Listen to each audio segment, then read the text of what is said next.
Hello, Team Geospace. I hope everyone is doing well. Welcome to our first online lecture. This is the first time I'm doing this, and so we're all learning together. Bear with me if it's the topic for today: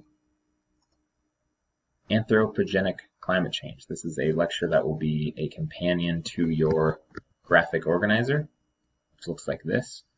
You'll be filling out this as we go along. Please feel free to pause this video at any point in order for you to take time to fill in things. But I will be walking through hopefully walking through this together with you, so it shouldn't be confusing.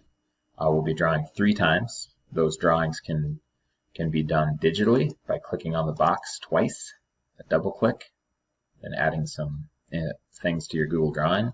You could also, if you prefer, draw by hand, the colored pencils, normal pencils, whatever you want, and then insert your drawing by clicking the image and either uploading or taking a snapshot.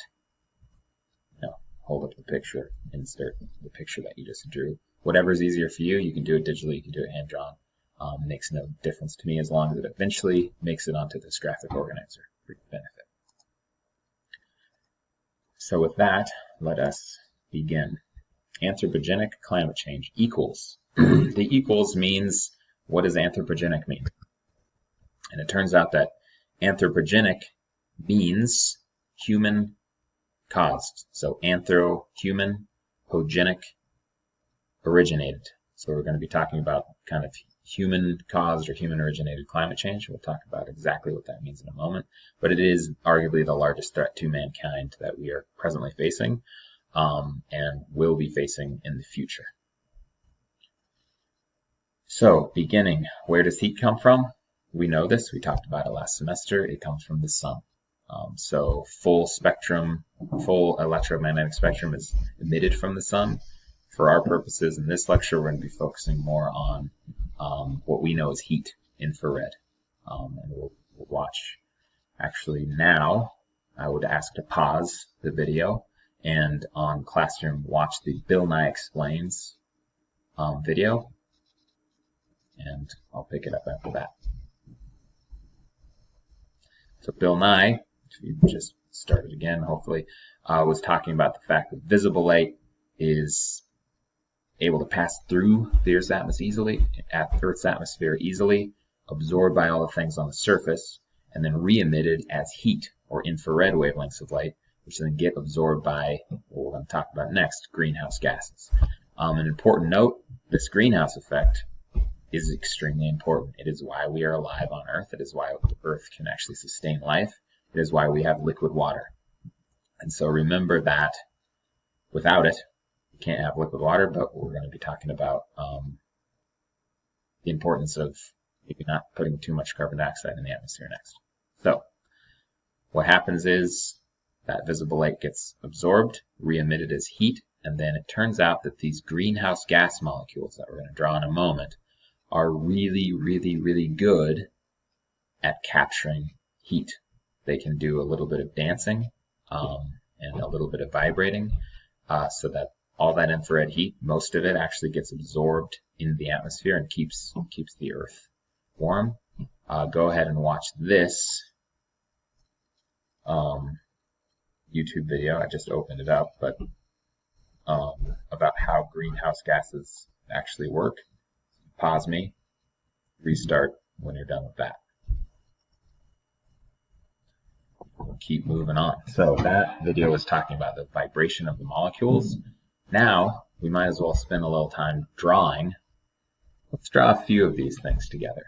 Okay, so if you have your pencil and paper, or if you have your Google Drawing on your graphic organizer, we're going to actually jump past this drawing of the atmosphere. We'll draw this last, and we're going to move into drawing our greenhouse gas molecules. I'm going to do it a little different way, but you just follow along with me. So if you notice, on this document, we'll be trying to draw all of these. I'm only going to draw a couple with you, but fill out your graphic organizer key with these colors. We're going to do oxygen red, hydrogen is going to be kind of a, let's substitute yellow, I would say. Carbon will do kind of a grayish blue, nitrogen will be a green. And so on your graphic organizer, the place for that is here. Just go ahead and color those. You can even highlight the color that you want if you wanted to. Sort of like that. I think would be the easiest thing. I will be drawing a couple of these by hand just for fun, starting with ozone. I'm going to do that on just my blank piece of paper right here. So ozone, pretty easy. Just have my key. I got 3 oxygen atoms, and I connect those together. There is my O3 or ozone. Look at the next one that I'd like to draw. An important one. Let's do carbon dioxide. So my carbon, I chose kind of a dark blue. I would do that in the middle. And then I have my 2 oxygens. Feel free to pause at any point that you would want to draw these on your own graphic organizer. There's my carbon dioxide, the most important greenhouse gas for our purposes. So now I'll give you a chance to pause me and go ahead and draw the rest of these molecules. Again, using paper and a picture, or using your digital tools. And you can play again when you've inserted that picture. Now these greenhouse gases are important, but an increase in that atmospheric greenhouse gas also means an increase in the amount of heat that is absorbed. And currently we are looking at, if you break down the percentage of all sunlight hitting Earth, 19% of it is absorbed currently by the atmosphere and clouds as heat. But the more greenhouse gases you put in the atmosphere, and we're going to be looking again more specifically at CO2 because it's the one that we put the most human originated greenhouse gas in the atmosphere from. Then you look at this 19% growing. And so the more that percentage grows, the more heat is then absorbed in the atmosphere, and the more of a drastic effect on the Earth's climate you end up with. So here is a graph that you will summarize in your graphic organizer that looks at time on the bottom, beginning in 1751, pre-existence of the United States of America, and looking all the way up till 2017, a few years ago. This is how much atmospheric carbon dioxide has been emitted in the world up to this point. And so it's broken down by region. The United States, pretty big contributor. You can actually see that during kind of the mid-1900s, we hit a peak, and we've actually since declined a little bit in how much carbon dioxide we've been contributing, but other countries have been making up for it, and you will see actually a greater rise. These, let's say India, will have a much larger section of this graph in the future. Same with China. They are producing more and more carbon dioxide, or emitting more, because they have more and more people able to now access electricity, access energy, and you need historically to burn fossil fuels to get that energy, and so that's where that's going to be coming from. Go ahead and take a moment, look at this graph, and summarize it in a sentence or two on your graphic organizer.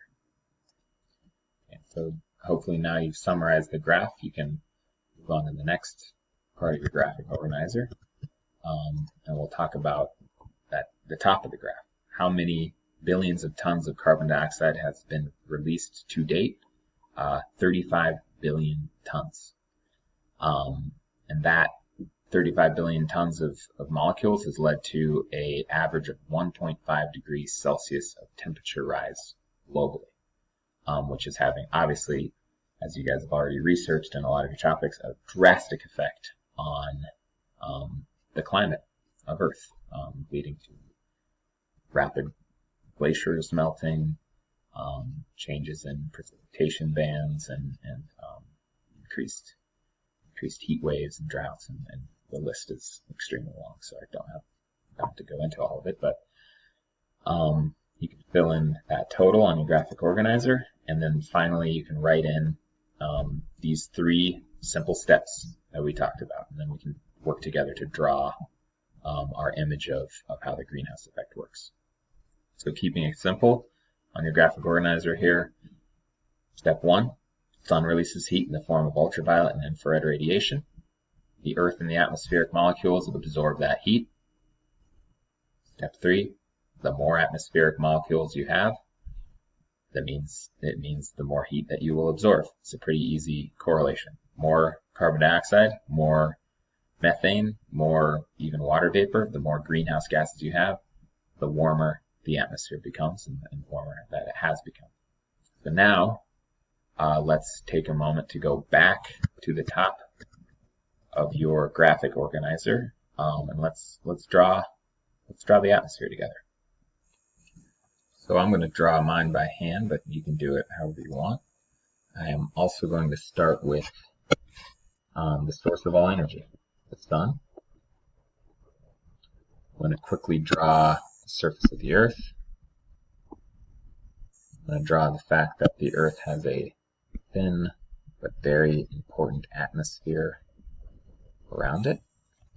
The sun sends off all the wavelengths of the EM spectrum, primarily visible, which then get absorbed by the surface of the Earth, re-emitted as infrared. And then what's happening here is a little window into the atmosphere. As we have those little tiny, but very important molecules, CO2, that can absorb that heat, ping pong it around. CO2, you can say more CO2 equals more. This is more. That's pretty much it in a nutshell. It's very, very simple, right? Source of energy, the sun, heat being trapped by the carbon dioxide. There's your drawing. The last thing that you have to do on your graphic organizer, and what you should spend some time doing, is this reflection and extension. So you write your impact, the one that you've done research on your newsletter, the one hopefully that you have a pretty good understanding of now, at least as far as the impact. And now you want to tie in the fact that this increased greenhouse gas is the source of the current change in climate, and think about how that's contributed to your specific impact. So if you're talking about melting ice, right? How specifically has that increase in greenhouse gas affected that melting ice? And so you're first going to want to include some details and example in this first question. And the remainder of the week, and you should spend some time on it. I think you can draw it digitally, or you can try and draw it by hand and take a picture again. But try and represent this answer that you've got, right? Again, tying in greenhouse gas increase to the increase in temperature to your impact. Try and diagram out or draw how your impact is actually affected specifically by this. So do your best, not expecting perfection. It says right on your graphic organizer that this is a rough draft. But spend some time this week doing it. If you have any questions, send me an email, get in touch with me. But just start making some connections. Make some connections to human sourced carbon dioxide and your specific impact. I think it should be a pretty good week. Have a good one.